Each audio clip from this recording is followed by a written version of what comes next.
This is the magicwordpodcast.com.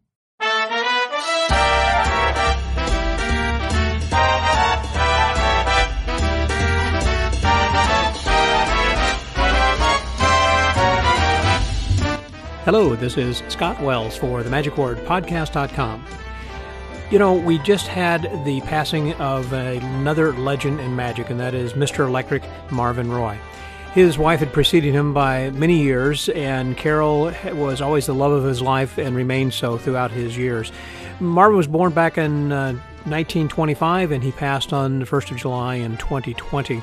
And although I never really had a chance to chat with him for a proper episode, that is to go for an hour or so, that I did get to chat with him from time to time and had some snippets of conversations when we saw each other at Magic Live conventions. We'd known each other for a long number of years, but the difficult thing was to try to kind of pin him down, because obviously during the convention there were so many people pulling him in different directions, and it was difficult for him to spend that much time with someone for me to do the podcast. And I remember years ago when I was working with Dot Vickers at the Magic Newswire, and at that time the issue was that Marvyn really didn't have a computer and a microphone and everything in order to make that work, and so that Dot was going to call him, and he said, well, I really can't hold the phone to my ear for an hour or longer to do an interview with you. And so regrettably, I don't believe that Greg Dodd, even in his marvelous Magic Newswire archives, has anything with Marvyn.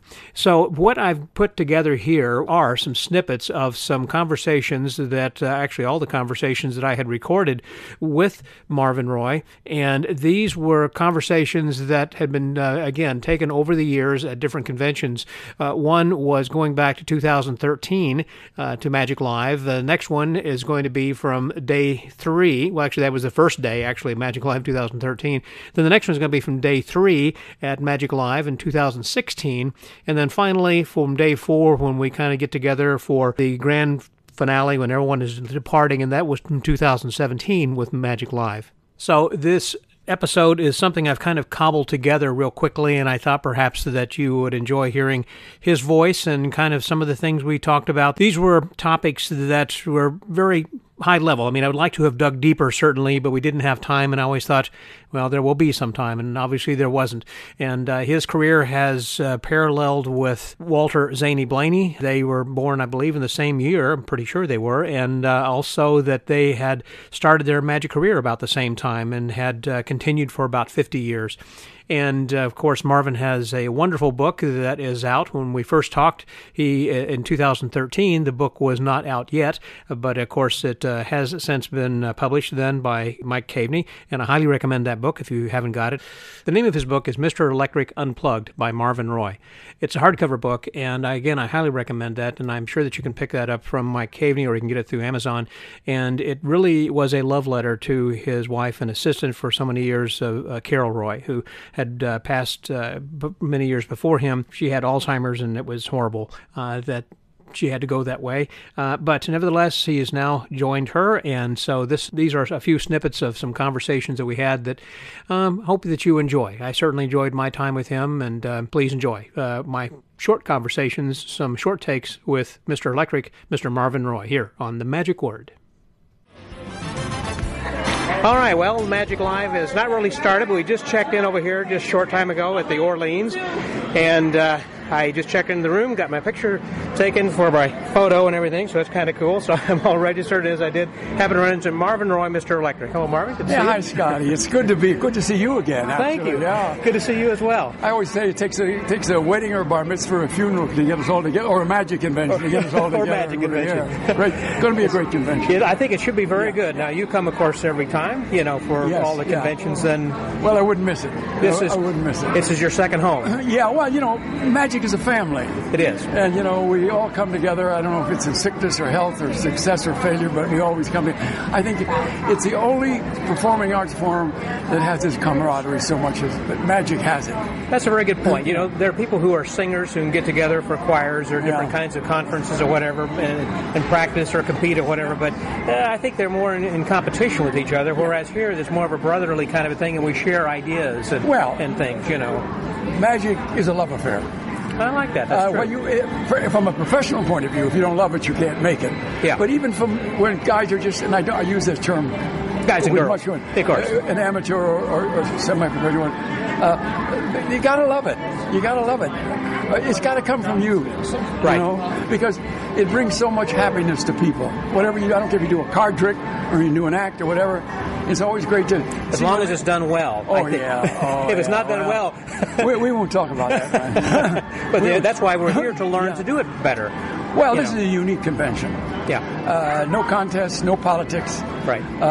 Just to love it. The idea is, again, that this is the only profession where we have this kind of conference, where we can actually share each other and have brotherly and fraternal love for each other and respect. It's true. It's true, Bob. It's true, Scotty. I mean, it's truly a love affair. I remember Carol used to say to me, she wasn't sure who I loved the most, either her or the goddess of magic, you know? But she knew. She knew. And I look at all these youngsters now, and they're just wonderful. And they're all there looking good with stars in their eyes, and I know just that whole feeling. It's a wonderful road to travel. Right. If you're fortunate enough to have a product that is of the time, and can make a success of it, it's a wonderful, wonderful life. I wouldn't have changed the line anyway. Wouldn't have changed it. I was just lucky. I had two things that made me lucky. First, I was lucky enough to have Ray Muse, who always taught me to be out of the hat. And the light bulb act was its time and quite successful. And I had Carol. And Carol, right. And without Carol, I would never have made the success I did. Right. I was going to ask you about your music. Did you have that specially written for you that you used to use all the time? Well, in the old days, we all had special. In the old days, there was no such thing as tapes. Of course not. I mean, right. everything was live music. And so you had the score. You would give the band director. You always carried 12, 8, 15 pieces with you, and and we were very fortunate. And what we did with music was we kept it apropos of the time. It was the Beatles. When the Beatles were there, it was Beatle music. Yeah. Whatever it was of the time. It sounded like something like from the Love Boat or something from some of the shows, the drama shows. Apropos. I mean, Carol was always up to it. Everything was up to date was for the time, and that's what we tried to do. But 1999 was 50 years. That we did it consistently all over the world. Wow. And I said, that's enough. Decide that's when you're going to hang it up. I'll watch the youngsters now. Let them have it. Well, one of the things, speaking of youngsters then as well, and we're talking about this kind of convention, I think that's an important thing that people come to these things so that we can have this kind of camaraderie and have these kinds of conversations. Because you just can't have that kind of interaction online and the internet, and people say, well, I'll just stay home. And One-on-one is the only way. Of course. And that's like, today the only downside of which I see is that a lot of the youngsters grow up on the DVDs and that sort of thing, where it's like instant magic, and that's unfortunately not all of them, because out of nowhere there'll always be a new kid on the block. But you start there. But you everything in magic is in the books, and you got to read, because you can put yourself into it. If you're doing a DVD.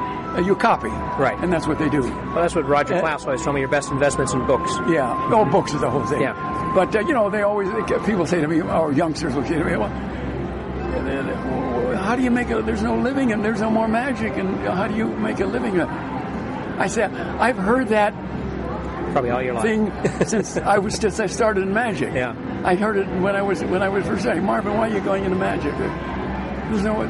There's always a living in magic. Yeah. But the trick is, you have to have a product, and you have to go to where the work is. The work will not come to you. And there's the problem. And a lot of the youngsters, and I don't blame them. I mean, when we left this country in '56 to go to Europe, where we were for almost 25, 30 years, there was no work for a silent act here. Yeah. But there was in Europe and the Middle East and the Far East, and that's where we went. But who the hell wants to leave this great country? Right. I mean, you got it. That's where the work was. This is the greatest country in the world. Yeah. And having seen the world and worked in it, and been in revolutions and been in all kinds of things, which is in the book. By the way, Scotty, I'm doing a audio book. Oh, you are? You're going to just read the book, with your voice? That's great. Yeah, I'm doing it now. I've read that. It's one of my favorite books. Well, I wanted... It was a love letter to Carol, for sure. Yes, it was a love letter.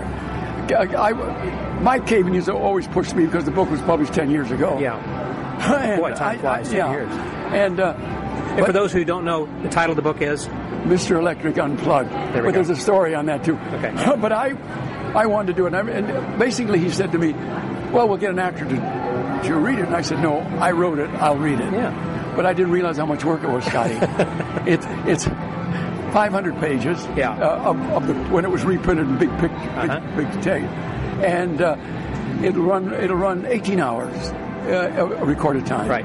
So you'll sit down and turn it on for 18 hours, Scotty, if you want to. I just listened to Dan Brown's Inferno, and I think it was like 36 hours. I don't know how many. It was like 112 chapters. I just talked to a technician here, and I said, how many DVDs do I got to get this thing on? He says, no, it's called MP3. Something else, and you can put it all on. I said, the whole 18 hours? Oh, yeah. I said, wonderful. All on a flash drive. But I didn't know enough. That's why I've lost my voice. I tried to... What they did is they set up a whole studio in my living room. Yeah. I thought all you had to do was just put a thing down here and read it. Yeah. No. That had a sound. And... I said to him, just tell me which buttons to push. Yes and no. But I didn't know it was going to be. I've been doing it for 2 months now. Yeah. I didn't know it was going to be so much work. 2 months. Yeah. And is it finished? Well, I can't. Almost. Okay. That's why I'm trying to save my voice. So, and Mike just said to me, because Mike's editing it. Yes. And I said, he said, well, Marvin, how are you coming? I said, maybe the end of September. He said, well, I want it out. For a Christmas release. By, maybe the history conference. That would be nice. So I'm going to try to it's called The Legacy. The Legacy. So that tells the story. Tell me that story. I want to circle back to what you said. There was a little story about why it was called Unplugged. Oh, well, because I always loved the title. I had picked the title was Around the World in 50 Years with a Light Bulb and a Blonde. Yeah. I thought that was a really good story. And Mike's one of my boys. Yeah. And soft-spoken. I just love him. And he wanted to publish the book. And I was thrilled that he would go. Because Mike has so much class. Absolutely. I got all his books. And he comes from that, the way he was brought up. And I knew he would do a classy, elegant version, which is my style. Yeah. This is the era I lived in, and that was it. So I gave him when it was finally written, it took me 2 years to write the book. It was that thick, because I did it all, wrote it by hand, and then typed it. Okay. So he went, and I said, what's the title, Marv? I said, Around the World in 50 Years with a Light Bulb and a Blonde. Oh. And when he had it all but done, he came to me, and I forget, he came over to the house, and Carol and I, he said, Marvin, I have a problem. I said, what's that? He said, Marvin, Around the World in 50 Years for Life, you can't get that on the spine of a book. And I said, he said, what about Mr. Electric Unplugged? Well, being in love with magic, I live magic. I don't know anything about music terms. Yeah. I didn't know that was a musical term. Exactly. That you go out and and Carol, guitar, of course, is so in and of it. She said, I said, I don't like that. And Carol said, that's good. That's what you. And I said, well, Mike and Carol were right. Yeah. And that's the way. Well, I recall that he had published, Mike had published Terry Seabrook's book, I think, also, which was Around the World with a Baking Tin. Oh, yeah, something like that. Something like that, yeah. So that's how it came about. Yes. Well, you talked about Mike being one of your boys, and I know you have such a large extended family. I have and a so whole many family. Loving, and one of the piece of advice that I remember, my good buddy Murray Sawchuk had said you gave him was to have a silent act and you can tour the world. Well, it's true. That's true. The great thing about a silent, if you're capable of doing a silent act, the silent act is the silent 9-minute act, which is what the worldwide market demands because of language, obviously. Sure. And because in most of the world, there's no middle class. It's the rich and the poor, and the rich go to cabaret. And cabaret audiences have seen every magician in the world. And that's why as much as I would like the Lincoln Rings, the Billy Bowl, and the Billy Bowl, so does everybody else. Right. That's how the light bulb act came to be. Yeah. But Murray is one of my boys, and I'm very, very proud. Very, very, very proud of him. Yeah, done very, very well. You asked me something about Murray. I didn't quite... Well, no, I was just saying that was a piece of advice that you had given Murray, and I know that you passed on to others, and that is just that to have a silent act. You were talking about having a good 9-minute act. Yeah, of course. Because, well, the other CD act. The other thing is, too, from an economic point of view, God forbid the whole economy falls out of this great country. And it never will, with all the talk they talk about. Yeah. We have such a great country. There's always some place in the world you can work with a silent act. Always. Mm-hmm. Always. Mm-hmm. If you're willing to go to it. To where the work is. But sure. As I say, a lot of the American boys here, and I don't blame them, as I say. Who in the hell wants to do what Carol and I did, to go through revolutions and get cheated and get... all kinds of things. It's all in the book. But but you're doing what you love to do, and you get paid for it. You know, and live like a millionaire, like you say. Yes, you do, and you meet people, and we would never have met. Think about it. That's true. Well, none of us would never met. But when I used to lecture, I used to say that most men and women work at a job for 50 weeks out of the year that they hate, and go fishing 2 weeks out of the year. I say I go fishing 52 weeks out of the year, and I get paid for it as well. That's a good way to... We could leave it at there, because I want you to conserve your voice then, too. Let me ask you one other quick question. The name of my podcast is called The Magic Word. What is your magic word? It doesn't have to be like hocus pocus or abracadabra. What is your life force? What is your motto? What is it? It could be a phrase, something you live by. Love. Love. Because if you're not in love with what you do, if you're not really in love with your partner, if you're not really in love with the country in which you live in, you have a hard time making it. Yeah. But if you do love your partner, if you do love your magic, if you do love your country, where you get all the freedom in the world to choose. My father was an industrialist who came from Germany in the 1900s, spoke no English, had no money, worked their ways to the gold fields in Bakersfield, worked as bartenders, and saved enough money to buy a horse and wagon. And in those days, paper boxes were for some reason at a premium. Okay. And my father got the idea of collecting old paper boxes, putting them in good shape, and selling them at a price. My father's the one, and became a very big business. And my father's the one who created recycling. Oh. And that's how it came into be. And he became a very wealthy man, very successful man, all because you have freedom in this country to do, and you still do. Yeah. But love is the word. Make whatever you want. Love is the word. What is your last name? I mean, as far as it's not Roy, but then it was... Well, I'm of the Jewish descent. And I was born with the name of Marvyn Levy. And the way the name change came about, which is in the book, is during the Second World War, I was one of the youngsters that walked into Normandy on the Second World War and got a head full of shrapnel, of course, among other things, and eventually was put into a special ceremony unit with other of my ilk who were wounded and fought in Africa and in Italy and in France. And I was a kid in the group called Laughs Incorporated. It's in the book. And they treated me so well. And at one point, Jack Martin, who was a dancer with This Is the Army thing, and I think had been wounded in North Africa, said to me, Marvyn Levy, that doesn't look too good on me. I said, well, what would you suggest? He said, how about Roy? Marvyn Roy.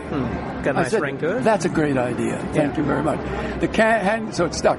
So the great point of that point is that when the name really became, and the name was, well, I finally went back home on one of these times because in those days, if you stayed out of the country 18 months, you could come back into the United States and you got a tax break in those days for the 18 months. And my father, who was a tall German, self-made guy, I mean, he was a guy that said to me, Marvyn, you want to go into this thing called magic and do that? I give you my blessings. He says, but it doesn't work out. You come back here and work in the factory. No bumming around. Yeah. And my father, I made it, but my father did see me do it. But anyway, so when we came back at one point, I said to my mother, Mom, I'm going to have to change my name legally to Marvyn Roy because Carol and I are, it comes out Marvyn Roy, Carol Levy, and it comes out all mixed up. And for work permits and police permits, which we have to have. Sure. I got, she said, you better talk to your father. Yeah. So Dad and I are walking down the street. And he's tall guy. I said, Pop, show business, yeah. And, I said, we have Marvyn Roy, and I explained to him about the work permits and the whole thing. I said, I'm going to change the name legally to Marvyn Roy. And Dad looked at me and said, should have done before. Just like that. That was it. And so it happened. That was my father. There you go. Take a good care, Marvin, thank you very much. So good talking good to to see you. The pleasure as well. So for now, this is Marvyn Roy and Scotty out.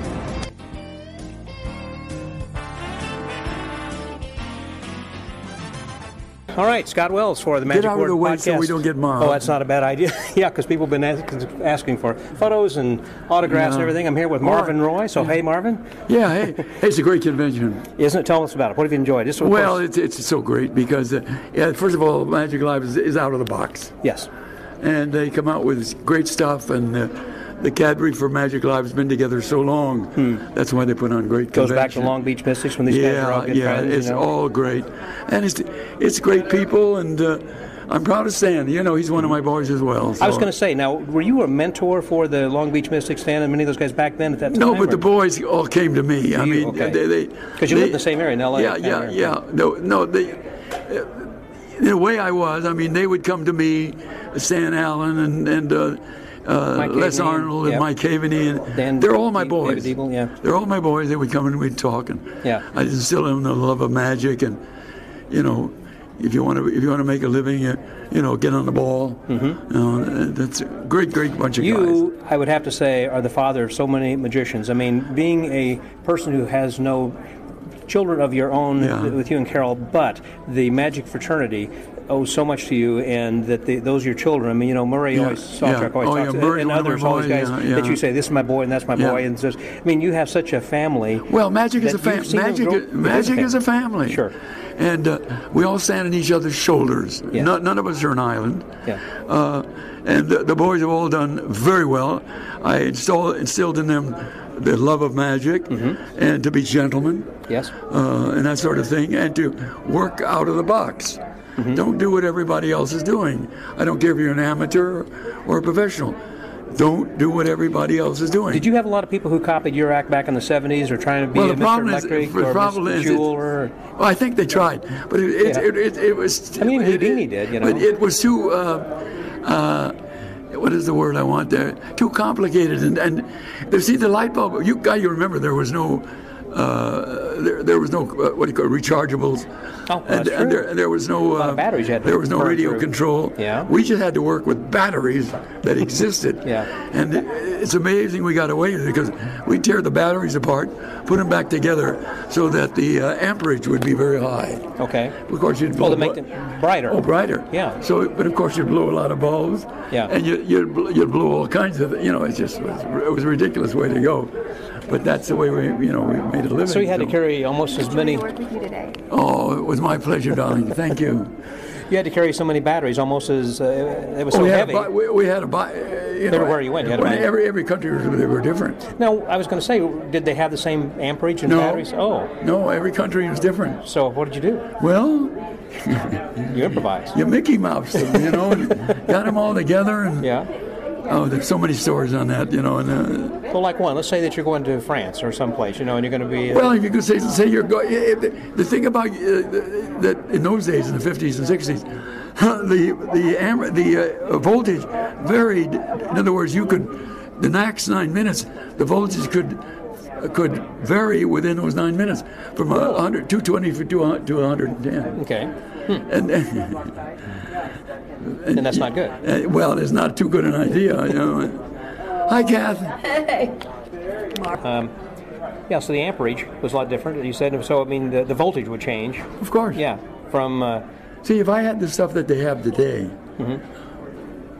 you could do miracles. Yeah.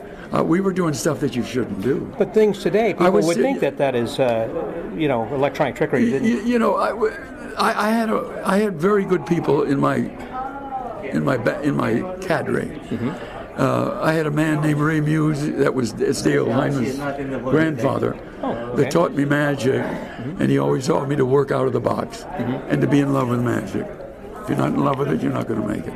Good point. And then I had a wonderful electrical engineer, Warren Jones, wonderful guy, He made miniature Solenoids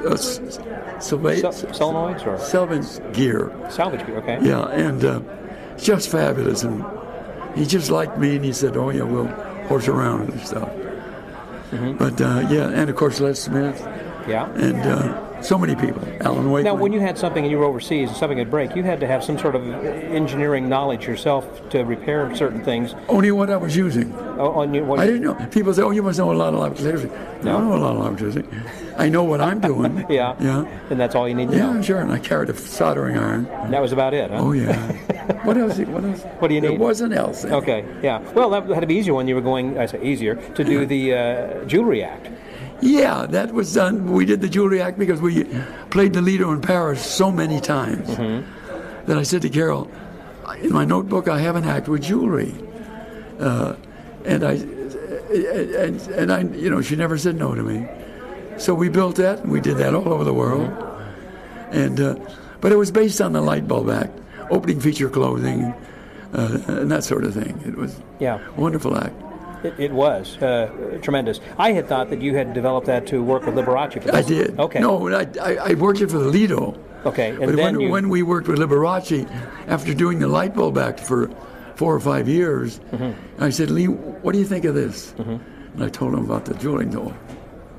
Oh, yeah. Yeah. Were you opening for him at the time? And was Mr. Electric? Oh, sure. Okay. For 5 years. So it would seem that Jewelry Act would have come to you sooner, or was that something that you had in mind? I often said, what would have happened if we did the Jewelry Act first? Yeah. And then the Light Bulb Act? And? You never know. You never did it, so you don't know. No. Okay. Either do one or the other. And once you do the Light Bulb Act, that it could not be as strong as a Light Bulb Act. It was gorgeous. Yes. It was great for women as well as for men. Right. But well, just going to wrap up because I know some other people want to talk to you also. But today that you have essentially willed or given your what you call the baby over to David Copperfield so he can add to his collection. He was one of my boys, David. Okay. And when he was a small boy, he always used to say to me, my mother sat in front of the old television sets and watched The Girl in the Light Bulb. And that, they couldn't figure it out. Yeah. And he was a boy of, 12 or 13. Okay. And eventually, many, many years later, when he became famous, he called me and he said, "I understand you're retiring." I said, "No." He said, "But what about The Girl in the Light Bulb and the 5,000?" I said, "Carol can't do them anymore, so if you want them, I'll sell them to you." Yeah. And he did. But he always wanted the rest of the act. And I didn't want to sell it to a collector because if you're doing something for 50 years, it looks like hell. Because he wouldn't. I said, "No. Tell you what, I'll give you the act if I'm going to seal it. It's going to be sealed and never to be opened. You're going to put a little sign on top that, as you heard today, that within these 3 cases was a legendary Mr. Electric. So those boxes are not to be opened and displayed. They are just to be left intact and knowing that your act is in them. It's going to be stacked. Yes. And then a crystal cylinder will go on top of it. And it'll be sealed. Yeah. I see. I want people to remember us as we were. Well, the video that he showed, which looked like it was the Magic Castle. It was a Magic Castle. Okay, yeah, in the Palace where they had performed. You'd done the Mr. Electric Act. I mean, it was the peak, and I know that you had that music that was custom written, scored for you way back in the 70s. This was that tape was at least 35 years ago. Yeah. And the only reason I made it there is because Bill Larson Jr. was putting the museum together or something. He wanted something of the whole act. And he said, "Put it all on." I didn't want to do all that, but I did. You did. That was very good. Marvin, thank you very much for your time. Oh, it was my pleasure. And so, over the Magic Word Podcast, that was Marvyn Roy, Mr. Electric. Yeah. Scotty out.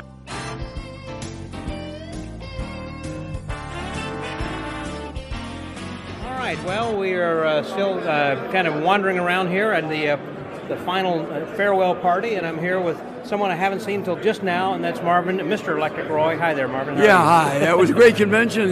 All you guys that missed it, try and come to us next year in Vegas. It's a great party. It is. That's what it is. It's a party. It's not just a convention. It's a time when all friends kind of get together and get to see each other. What was a highlight for you? What you?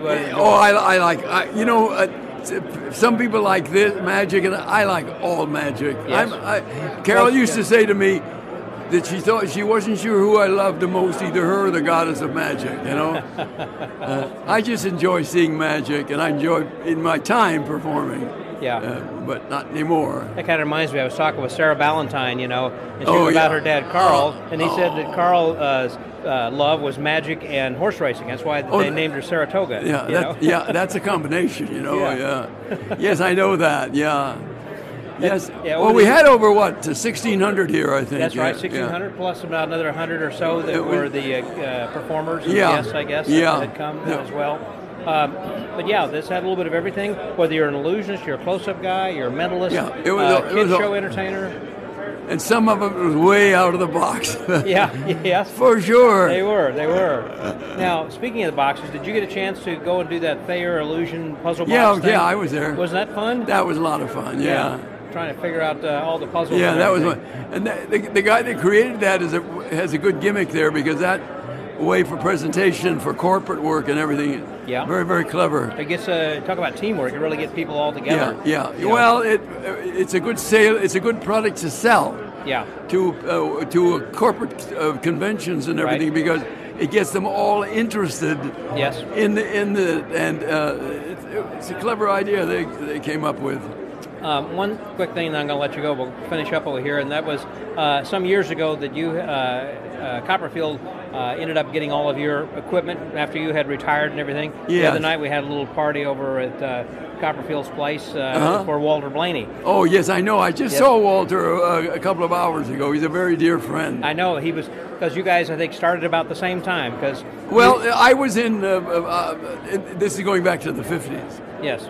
And I used to play in Texas a lot with the beginnings of the light bulb act. Okay. Long before Carol. Before you met her, yeah. And I used to, and of course, Walter lived at that time near Dallas. Okay. And we became very good friends. Yes. He's a great friend. But after you'd written your book about after 50 years of performing, Walter's been working on a book for a long time too, because he said, well, I've been doing this for 50 years. You need to put it in writing. And he always carries around little index cards with him and jots down notes. And I keep saying, when are you going to do it? When are you going to do it? And so. Well, I'm glad he did. I hope he does. I do. I tried to talk. Carol talked me into it, because I said to her at one time, all the guys want is cards and coins. Yeah. They don't want to read about old folks who travel the world. But I was wrong. Oh, no, it's fascinating. My book sold very. But I tried to talk Channing into doing it. But that would have been good. Oh, it would have been wonderful if he'd have done it. Any magician that made his living at it for any great length of time and was a success, it's a shame that we don't. Well, it's a shame we don't have it from the past. Yes. And now with all the new electronic stuff, it's much simpler.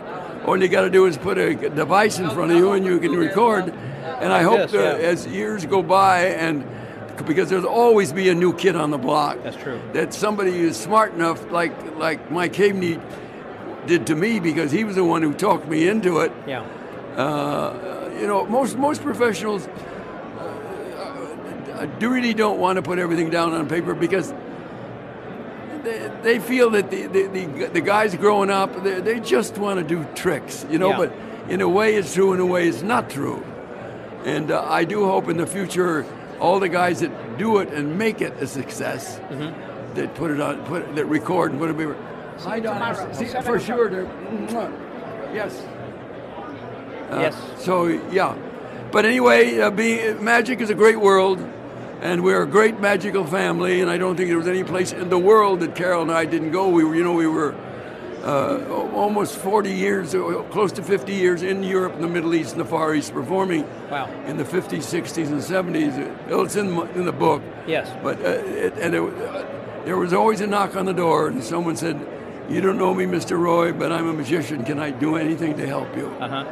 So anywhere you were in the world. Even in Iran, in all the places that we worked. Right. So it has more camaraderie than as a performing art than dance or music or anything. And the fact that your act, of course, didn't have talking in it. You could perform anywhere. Well, that was because it was the time. In Europe, there were a tremendous amount of nightclubs, that you were booked 2, 3, and 4 years ahead. But you went 100 miles and you were in a different country. Yeah. So they wanted acts that could not talk and did 9 minutes silence, and they wanted to act.